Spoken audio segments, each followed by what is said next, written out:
No caso do Gugu, o único instrumento que ele utilizou de planejamento sucessório foi deixar um testamento. Então, o que o Gugu fez em vida? Ele foi lá e deixou um testamento porque ele queria não só que o patrimônio dele ficasse para os filhos, mas ele queria também privilegiar os sobrinhos dele. Então, ele deixou um percentual de todo o patrimônio dele para os sobrinhos. Só que acontece, o Gugu tinha algumas relações ali não muito esclarecidas, né? Então, hoje em dia, gente, se você tem um namoro, isso é preocupante para fins patrimoniais, porque o namoro de hoje em dia não é igual ao namoro de 1900 e bolinha. Então, você se relacionar com uma pessoa... Olá pessoal, tudo bem com vocês? Aqui é Anselmo Santana, mais uma vez no nosso canal Por Dentro do Assunto, e o assunto de hoje é sobre inventário, né? Um inventário, como se faz esse inventário sem dor de cabeça, que seria o planejamento sucessório, enfim. Mas estamos aqui com a doutora Ana Carolina e ela irá nos falar na verdade vai nos responder várias perguntas sobre esse assunto. Mas primeiramente, como eu sempre faço, eu gostaria que a doutora se apresentasse, dissesse quem é a Ana Carolina, vou chamar de você, o que você faz, enfim, pode ficar à vontade que o canal é seu. Olá, Selma, um prazer enorme. Mais uma vez, obrigada pelo convite, obrigada pela oportunidade de estar aqui com Prazer você mesmo. e com seus telespectadores aqui, com a sua audiência. Eu sou Ana Carolina Tedoldi, eu sou advogada, também sou gestora imobiliária, professora em alguns cursos, pós-graduação, palestrante, e eu atuo especificamente com planejamento patrimonial e sucessório. Eu ajudo a famílias brasileiras a elas terem um patrimônio que elas precisam e merecem e a perpetuar esse patrimônio às gerações seguintes. Bacana. Eu aproveito e já pergunto, doutora, o que seria exatamente planejamento sucessório e qual a importância, né, para que se evite conflitos familiares no futuro? Exatamente. Quando uma pessoa falece e deixa bens, necessariamente vai ter que ser aberto esse inventário. E bens são todos os bens móveis e imóveis. Dinheiro em conta, veículo, aplicação financeira, participação de uma empresa, né, apartamento, terreno, lote, tudo isso forma o patrimônio dessa pessoa, tá? E aí, se ela não planeja como é que ela quer que esses bens sejam distribuídos quando ela não estiver mais aqui, muitas vezes a gente começa a ter vários conflitos. E aí, esse processo de inventário acaba tendo que ir ao Poder Judiciário, que ser intentado um inventário em juízo, que pode se arrastar por alguns anos. Em média, o inventário no Brasil ele dura de 5 a 10 anos, sendo muito otimista. Temos inventário que dura 30, 40, 50 anos, né? Teve um inventário no Brasil que durou mais de 100 anos, foi o mais longo. Mas não é isso que a gente quer. Quando uma pessoa falece e deixa o patrimônio, quanto mais rápido eu fizer a partilha daqueles bens, melhor vai ser para todos os herdeiros, porque eles já vão poder usufruir daqueles bens, gerar proveito, né? Enfim, o dinheiro vai entrar no bolso deles. Quanto mais conflito tem, quanto mais briga tem, esse inventário se arrasta e a pessoa não tem acesso àquele patrimônio, àquele imóvel, àquele dinheiro em si. E aí a gente trabalha com planejamento sucessório para quê?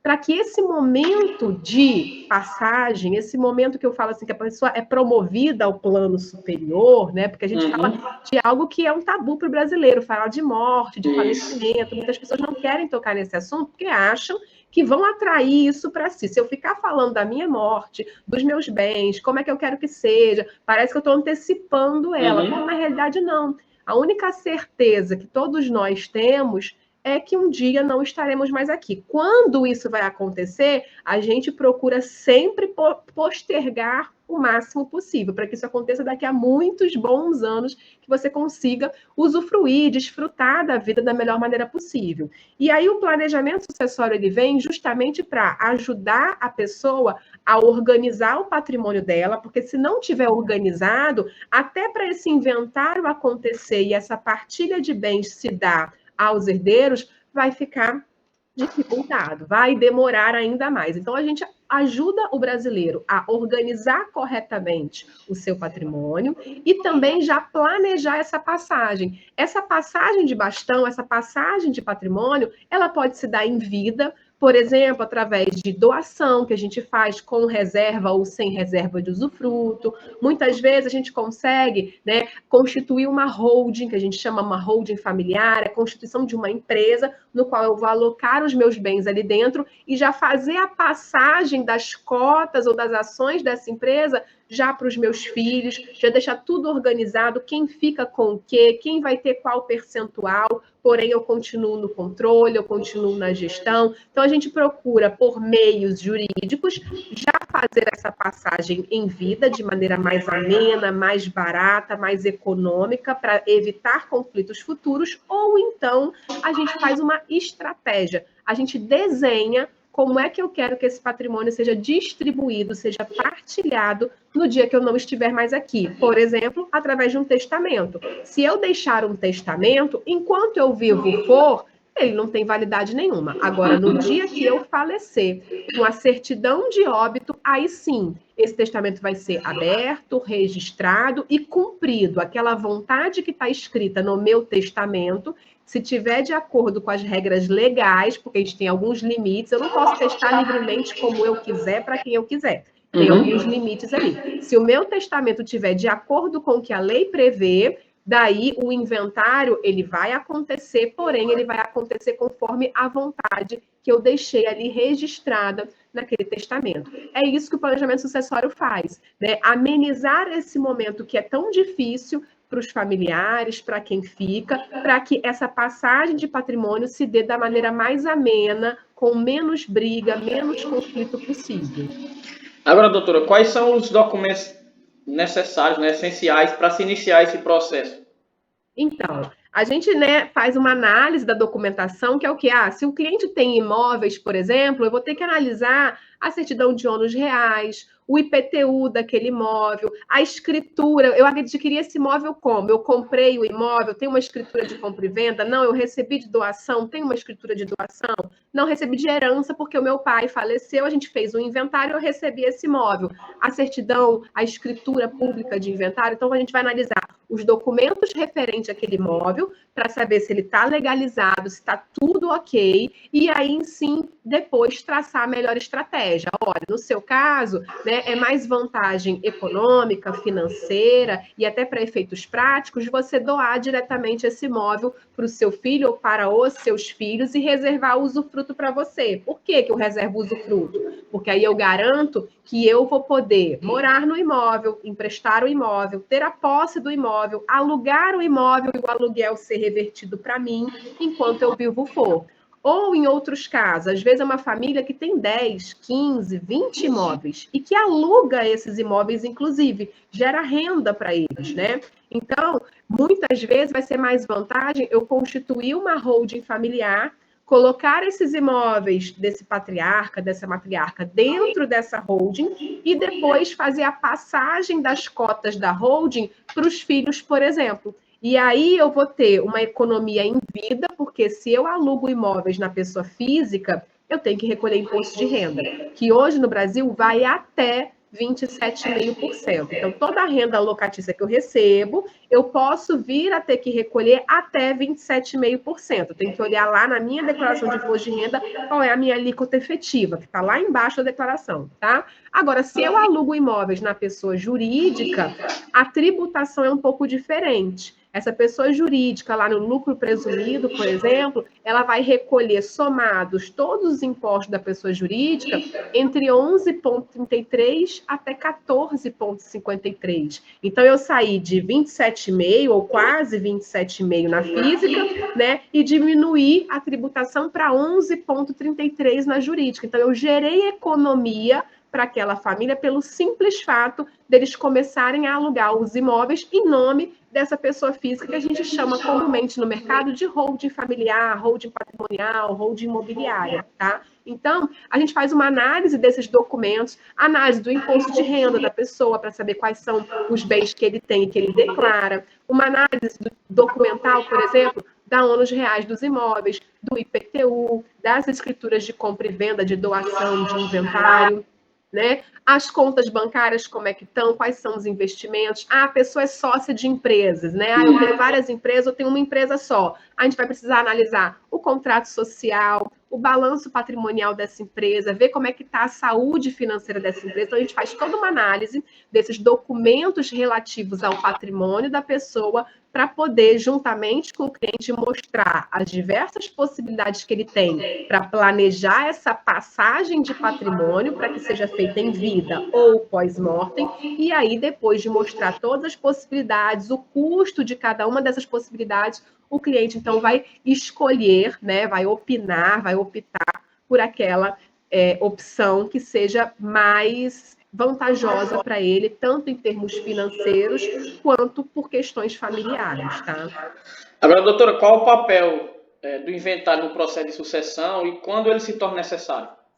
Então, se uma pessoa falecer com bens em nome dela, tá? Se eu faleço e deixo bens no meu CPF, os meus filhos, o meu marido, a esposa, o convivente, o companheiro, companheira para quem vive união estável, vai ter que abrir um processo de inventário para tirar esses bens do meu nome, porque eu já sou falecida, e levar esses bens para o nome deles. Então, se a pessoa que falecer deixa bens em nome dela, tá? Vai ter que ser feito o processo de inventário. E esse inventário ele pode ser feito de maneira judicial, ou seja, eu entrar com um processo em juízo, e aí é óbvio que eu vou depender de toda a questão da morosidade do Poder Judiciário, porque já está abarrotado, então pode ser que leve anos para esse inventário terminar, que é o que acontece sempre, ou então, se tiver todos os herdeiros de pleno acordo, de pleno consenso em como eles querem dividir e partilhar esses bens, que pode ser de maneira igual ou em proporções diferentes, tá? Mas eles entraram num acordo,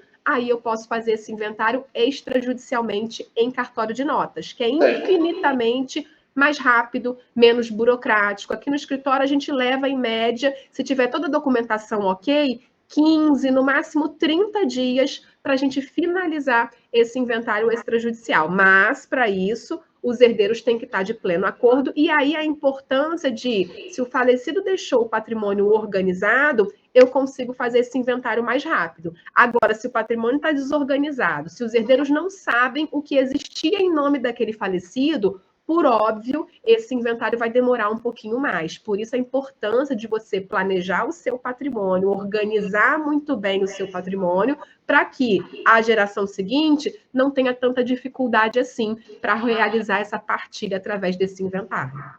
Certo. Agora lá vem eu com o meu inglês horrível. Com a constituição de uma holding, é isso? E offshore, é? Isso, exatamente. Pode ajudar na sucessão de um patrimônio familiar.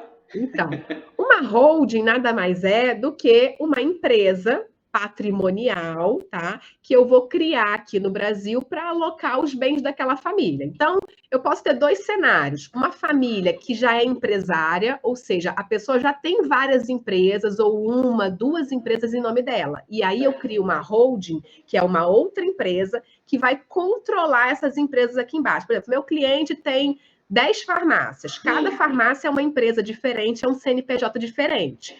Para esse cliente, pode fazer muito sentido ele criar uma holding aqui em cima para ser sócia de todas as 10 farmácias e controlar essas 10 farmácias aqui embaixo. E aí, se esse cliente falecer, por exemplo, ao invés de eu fazer o inventário das cotas das 10 farmácias aqui embaixo, são 10 empresas, 10 balanços patrimoniais, eu vou fazer o inventário só da holding que está aqui em cima. Por quê? Porque o meu cliente vai ser sócio só da holding que está aqui em cima e não das 10 empresas que estão aqui embaixo. Assim como em vida, ele já pode também fazer essa sucessão, passando as cotas que está em nome dele para o nome dos filhos, vendendo ou doando essas cotas. O outro cenário de holding no Brasil é: eu tenho imóveis, por exemplo, tenho 10 imóveis que eu alugo que me geram uma renda de 20 mil reais por mês. Eu compro e vendo imóveis, compro terreno, construo a casa e vendo, né? Eu sou investidor imobiliário, por exemplo. Eu tenho outros bens, aplicações financeiras, veículo, embarcação, aeronave. Então, para esse cliente, pode ser que faça muito sentido ele criar essa holding para jogar esse patrimônio lá dentro. Ele não vai jogar as empresas dele ali dentro, ele vai jogar o patrimônio. A gente chama isso de holding patrimonial, holding imobiliária, tá? Então, ele vai criar a holding, vai nascer uma pessoa jurídica, que ele vai jogar o patrimônio ali dentro. E aí esse cliente vai estar trocando, por exemplo, os 10 imóveis que ele tem por cotas dentro dessa holding. E aí, no imposto de renda desse cliente, vai sair os 10 imóveis e vai entrar cotas societárias no valor referente a esses 10 imóveis. Em vida, esse cliente pode ir lá e fazer a doação ou a venda das cotas que ele tem na holding para os filhos, reservando o usufruto para ele, com cláusula de incomunicabilidade, porque aí, se o filho se divorciar, essas cotas não entram no divórcio, não entram na partilha. Cláusula de inalienabilidade, que é para esse filho não vender essas cotas enquanto ele for vivo, e dentre diversas outras cláusulas protetivas que a gente faz. Então, apesar de, na minha holding, o meu filho já constar como sócio, eu, pai, eu, mãe, saí do quadro societário, mas eu continuo com o usufruto, eu continuo com a administração da empresa, eu continuo com a gestão da empresa. Então, eu fiz um planejamento sucessório dentro de uma estrutura empresarial, dentro de uma holding, dentro de uma empresa. Com isso, eu melhorei a gestão, a administração daqueles bens, eu concentrei tudo numa empresa só, e eu ainda consigo economia tributária dependendo de como eu faça isso. Porque eu doar imóveis ou eu inventariar imóveis no Brasil, eu tenho que recolher ITCMD, Imposto de Transmissão Causa Mortes. Ou seja, morreu ou doou, é esse imposto que você vai recolher no Brasil. Sobre bens imóveis, eu vou recolher o ITCMD sobre o valor de mercado dos imóveis. Não importa se no meu IR o imóvel está por 100 mil. Se ele vale 1 milhão, eu vou recolher o imposto no inventário ou na doação do imóvel por 1 milhão. Agora, se eu estou doando cotas de uma empresa, aí eu vou ter que olhar para a legislação de cada estado. Por exemplo, no Rio de Janeiro, que é de onde eu falo, em São Paulo, que está aqui do lado, né? Como é que é? Lá, se eu for doar ou se eu for inventariar cotas nesses dois estados, eu recolho o ITCMD não sobre o valor de mercado daquela empresa, mas é em cima do que a gente chama de valor de patrimônio líquido das cotas. É o quê? É o valor contábil que está lançado lá no balanço patrimonial da empresa, que, na grande maioria das vezes, é um valor menor do que o valor de mercado dos bens que estão dentro da holding. Então, eu vou conseguir recolher, fazendo isso, colocando os bens dentro da holding e doando as cotas e não os imóveis, eu vou conseguir recolher um imposto menor, porque a base de cálculo que eu vou me utilizar vai acabar sendo menor. Então, a gente consegue economia tributária para as famílias. Já a offshore é o quê? É uma empresa também, só que eu não vou constituir ela no Brasil. Eu vou constituir ela em outro país, em outra jurisdição. Então, qualquer empresa que eu tenha em outro país, sendo paraíso fiscal ou não, eu chamo isso de offshore, tá? Então, para muitas famílias vai fazer muito sentido, ao invés dela concentrar o patrimônio dela no Brasil, por uma estabilidade econômica, por uma estabilidade política que a gente vive, né? Sigilo bancário sendo quebrado agora, né? Sigilo fiscal sendo quebrado, aumento de tributação no Brasil, muitas famílias estão internacionalizando seu patrimônio e abrindo offshore em outros países que muitas vezes a gente escolhe o que a gente chama de paraísos fiscais, tá? Então lá, por exemplo, no Caribe, Bahamas, Panamá, BVI, esses países praticamente eles não cobram impostos sobre uma empresa, sobre uma offshore. Mas se eu for residente fiscal no Brasil, eu vou pagar os impostos aqui, mas de uma maneira mais amena. E aí eu vou ter a proteção, a blindagem patrimonial, porque o meu patrimônio vai estar numa empresa fora do Brasil, fora do alcance do poder judiciário brasileiro, por exemplo, ou de uma ordem que parta do Brasil para aquele outro país. Aí eu consigo blindar o patrimônio desse cliente. Então, para muitas famílias, faz sentido você ter uma offshore lá fora, que vai ser sócia da sua empresa no Brasil, ou que vai deter o dinheiro que você já jogou numa conta bancária lá no exterior, tá? Sem dúvida. Agora, doutora, quais os principais erros que as famílias cometem ao não realizar esse processo, né? Esse planejamento sucessório, na verdade, de forma adequada? Então, muitas vezes, né, o brasileiro vai empurrando com a barriga, né? Ah, não vou mexer com isso agora não quero gastar dinheiro agora. E aí isso vira uma bola de neve e lá no inventário vai ter que ser gasto, porque o inventário ele não é de graça. Então, o inventário no Brasil, em média, vai variar de estado a estado, tá? Hoje ainda, o ITCMD, ele é o imposto estadual e ele é o que mais pesa no inventário, podendo ter uma variação de estado a estado, mas ele chega até 8%, tá? No Rio de Janeiro, o ITCMD é de 4% a 8%. Em São Paulo, por exemplo, ele ainda é de 4%. Ainda por quê? Porque nós estamos numa reforma tributária em que todos os estados agora, obrigatoriamente, vão ter que ter uma alíquota progressiva de TCMD fixada. Então, São Paulo já começou a se mexer, já tem um projeto de lei para ser aprovado, que São Paulo, o que é 4%, vai virar de 2% a 8%. Então, se eu faço uma doação esse ano em São Paulo, ou constituo uma holding e dou as cotas da holding em São Paulo, eu pago só 4%.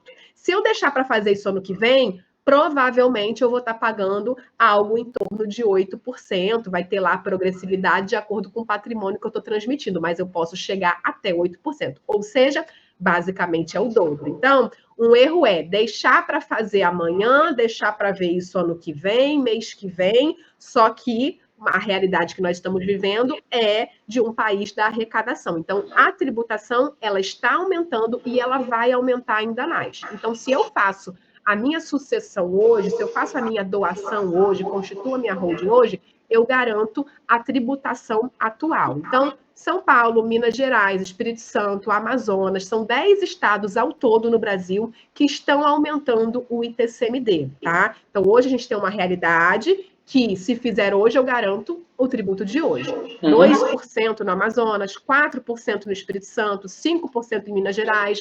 Ano que vem, muito provavelmente, não será essa realidade. A gente vai chegar na casa dos 8%, como já é em vários outros estados, tá? E outra questão, às vezes, é o brasileiro achar que, eu vou fazer o planejamento sucessório do meu jeito. Eu falo assim, a moda brasileira, o famoso jeitinho brasileiro para tudo, sem me consultar com alguém que entenda efetivamente do assunto ou ter uma assessoria jurídica para isso, né? Uma coisa muito comum, por exemplo, né? A gente fala assim, eu já faço meu planejamento sucessório, eu já compro os imóveis em nome do meu filho. E aí, né, isso não é planejamento sucessório, sabe por quê? Porque você está na melhor das intenções em já comprar um bem em nome do seu filho, porque aí não vai ter que fazer inventário se você falecer, né, não vai ter que fazer uma doação futura, o imóvel já está no nome do seu filho, ok. Só que uma coisa, primeiramente, esse filho, ele tem lastro financeiro para comprar esse imóvel em nome próprio? Porque se você já está comprando em nome dele, é ele que está constando na escritura de compra e venda como comprador. Isso. E tem lá um imóvel sendo comprado por 300 mil reais, 500 mil reais, R$1 milhão. No imposto de renda dele, ele vai precisar comprovar perante a Receita Federal que ele recebeu renda suficiente para comprar esse imóvel de R$500 mil. E se ele não tiver lastro financeiro, você colocou seu filho numa enrascada. Por quê? Quando fizer a declaração de imposto de renda no ano seguinte, vai cair na malha fina. A Receita Federal vai dizer assim, mas vem cá, você teve um rendimento no ano passado de mais ou menos R$100 mil. Ok. Você declarou que você recebeu, ou você prestou um serviço, ou você emitiu uma... Mas tem lá, R$100 mil você recebeu, ok. Só que você comprou um imóvel de 500 mil. Da onde você tirou 500 mil, né? E aí a Receita Federal vai entender que isso foi uma renda omitida. E se eu omitir renda para a Receita, ela vai me tributar com juros, com multa, não vai ser só 27,5% em cima dos 400 mil que eu omiti. Vai vir juros, multa, vai virar uma bola de neve. Aí muitos falam assim, não, tudo bem, meu contador já me avisou, eu vou comprar o imóvel no nome do meu filho, mas ele não tem renda para isso. Então, para ele não cair na malha fina, a gente vai lançar no imposto de renda como um empréstimo. Eu digo que estou emprestando R$500 mil para o meu filho, no meu IR, e o meu filho diz no IR dele que pegou R$500 mil emprestado comigo. Beleza, bateu o cara crachá, na Receita Federal vai passar isso lindamente. E aí, ano a ano, vai se abatendo. Esse ano abate R$50 mil, ano que vem abate R$10 mil, e esse filho vai pagando a essa mãe, paulatinamente, ano a ano, sempre, de preferência, fazendo até a declaração de imposto de renda com o mesmo contador para dar a informação igualzinha ali. Beleza. Só que esse filho, ele é casado, vamos supor, né? É casado e a grande maioria dos brasileiros se casam na comunhão parcial de bens, que é a nossa regra geral. Se esse filho é casado e ele pegou um empréstimo com a mãe e está pagando esse empréstimo ano a ano e comprou esse imóvel onerosamente com o dinheiro desse empréstimo, o que vai acontecer se esse filho se divorciar? Esse imóvel vai ter que ser partilhado com a esposa. Aí a sogra, que quis ajudar o filho, mas ela quer ajudar o filho, ela não quer ajudar o agregado, ela não quer ajudar a nora dela, pelo contrário, se ela puder, né, dificultar, ela vai fazer isso. E aí, o que vai acontecer? Ela, para economizar, porque na realidade, o que aconteceu aí quando eu quis comprar o imóvel no nome do meu filho? Eu doei esse bem para o meu filho, em outras palavras. Só que se eu doar esse imóvel para o meu filho, no Rio de Janeiro eu recolho 8%. Em São Paulo eu recolho 4%, e eu não quero recolher mais imposto. Aí, para eu não recolher os 4% em São Paulo, os 8% no Rio, eu fui lá e disse que emprestei o dinheiro e meu filho foi pagando. Quando ele se divorciar, esse bem é considerado um bem comum, porque ele comprou o bem estando casado, na comunhão parcial de bens.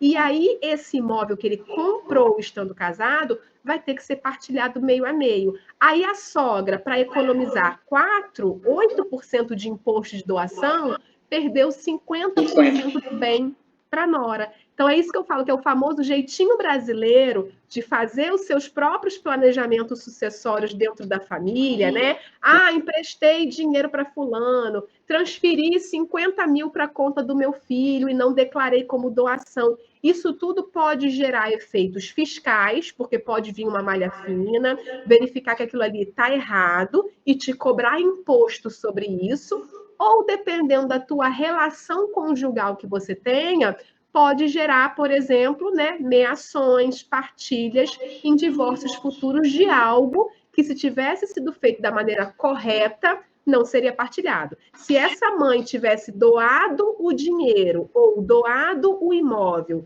e declarada essa doação, esse filho, no futuro divórcio, não teria que partilhar esse bem com a esposa, porque ele recebeu de doação, e doação é bem particular, não é bem comum. Então, um planejamento sucessório com uma assessoria faz toda a diferença. Né? Às vezes não faz uma diferença imediata. Às vezes você fala assim, mas eu vou gastar dinheiro.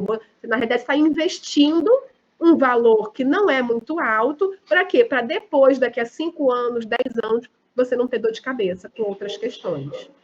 Após essa aula de como você não fazer, né, a coisa errada, gostaria que você se inscrevesse no nosso canal, agora aproveitar, já clicasse no sininho para não perder nenhum vídeo aqui do nosso canal. Agora, doutora, estamos quase encerrando, mas qual a diferença, né, quais as principais diferenças entre um testamento e outras formas de planejamento sucessório? Tá. O testamento, infelizmente, se eu deixo um testamento, isso é uma manifestação de vontade. É um documento que eu vou deixar, sendo testamento público, que eu faço em cartório de notas, ou um testamento particular, que eu fiz na minha casa, na presença de testemunhas, tá? Também é válido. Porém, eu sempre recomendo testamento público, mas o testamento por si só, ele não vai evitar o inventário. Então, eu deixar um testamento é eu dizer exatamente como eu quero que os meus bens sejam partilhados. Eu quero que a casa tal fique para fulano, eu quero que 10% de todo o meu patrimônio fique para ciclano, eu quero deixar um curador especial nomeado para o meu filho que é menor de idade, e se eu bater as botas hoje, eu já quero que a pessoa XYZ administre os imóveis do meu filho, que ainda é menor, por exemplo. Eu quero reconhecer um filho fora do casamento, eu posso reconhecer através do testamento. Eu não quero reconhecer um filho socioafetivo, eu posso deixar essa declaração no testamento. Então, o testamento é uma manifestação de vontade de como eu quero que meu patrimônio seja partilhado. Então, eu estou falando de dinheiro, de patrimônio, mas também outras questões existenciais, por exemplo. Posso reconhecer filho, posso não reconhecer uma socioafetividade e tantas outras questões, tá? Só que quando a pessoa que testou falecer, esse testamento ele vai ter que ser levado a juízo para que um juiz, com intervenção do Ministério Público, olhe aquele testamento e veja se ele está de acordo com as regras legais, se ele respeitou a lei e se está tudo ok, o juiz vai homologar.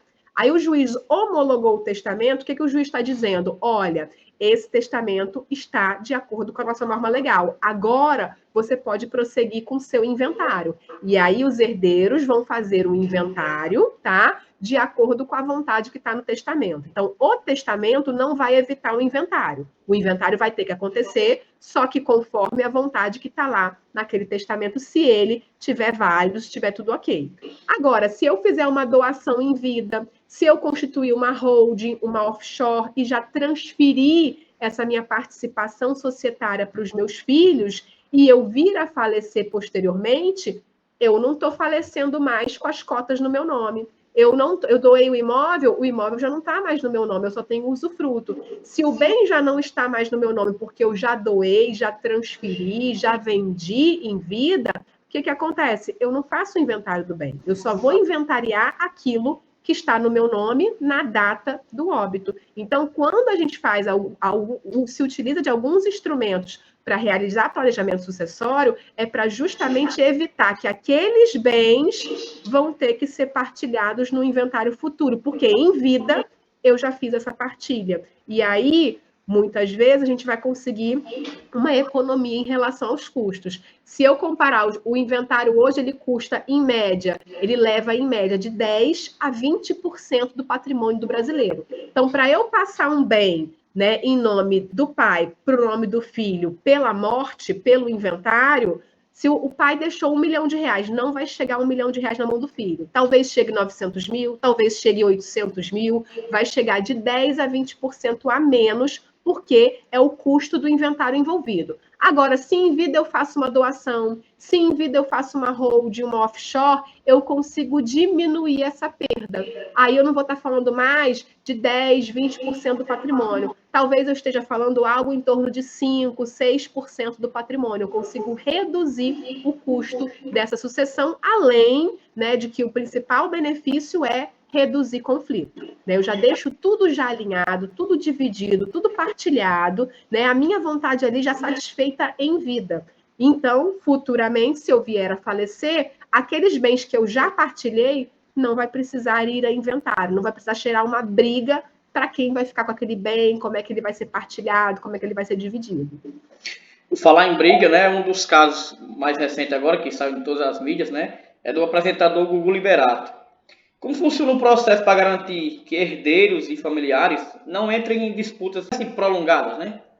Então, no caso do Gugu, o único instrumento que ele utilizou de planejamento sucessório foi deixar um testamento. Então, o que o Gugu fez em vida? Ele foi lá e deixou um testamento porque ele queria não só que o patrimônio dele ficasse para os filhos, mas ele queria também privilegiar os sobrinhos dele. Então, ele deixou um percentual de todo o patrimônio dele para os sobrinhos.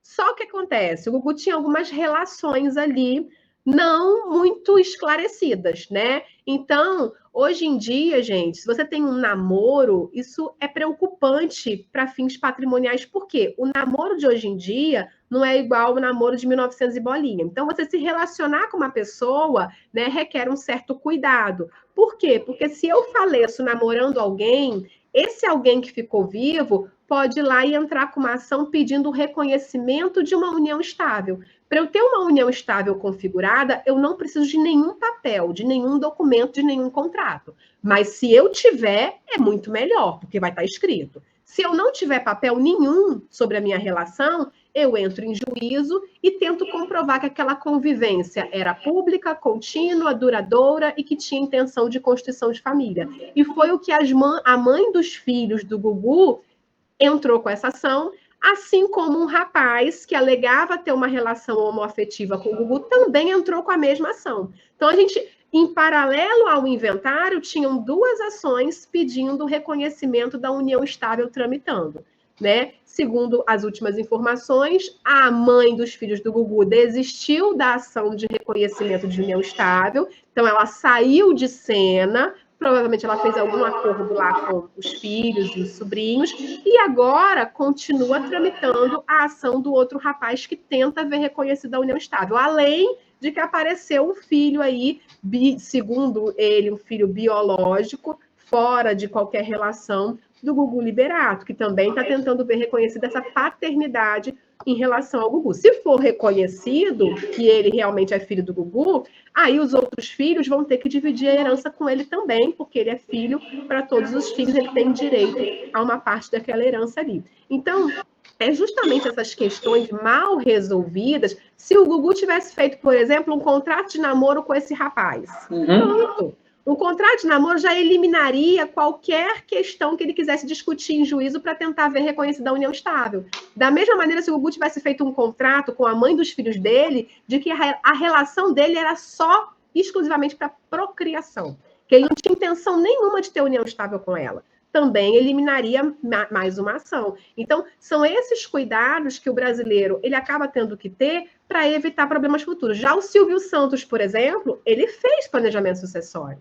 Ele tinha várias holdings já montadas, em que ele, em vida, já distribuiu, inclusive, os percentuais de cada empresa para suas filhas. Então, ele tomou esse cuidado de já deixar todo ou grande parte do patrimônio dele já partilhado em vida, já dividido entre os seus herdeiros. E aí, por óbvio, a gente não vai ter um inventário extenso, ou um inventário que vai ter brigas ali no meio, porque em vida já foi partilhado daqueles bens da melhor maneira possível, que é através da constituição de uma holding, que foi o que o Silvio Santos fez, né? Então, a gente tem esses casos, né, famosos, mas se você olhar seu vizinho, né, um parente seu, um amigo, um cliente, você vai ver casos muito parecidos com esses, que os inventários ficam se arrastando por anos, e enquanto o inventário não acaba, o patrimônio ele não é dividido, e ele vai sendo, aos poucos, dilapidado pelo próprio consumo do patrimônio. O IPTU, o IPVA, o condomínio, né, a bomba que estourou, a manutenção que tem que dar no imóvel, isso vai continuar acontecendo e vai ter que ser pago com o próprio dinheiro que o falecido deixou, né? Então, para a gente evitar isso, a gente já faz essa sucessão em vida, deixando tudo devidamente dividido. Doutora, agradecer, né, mais uma vez a sua presença aqui, depois dessa verdadeira aula. Eu gostaria de deixar o espaço aberto para as suas considerações finais, te agradecer, deixar suas redes sociais, pode ficar à vontade que o canal é seu. Obrigada, Anselmo, mais uma vez pela oportunidade de estar aqui com você e com todos que estão nos assistindo, tá?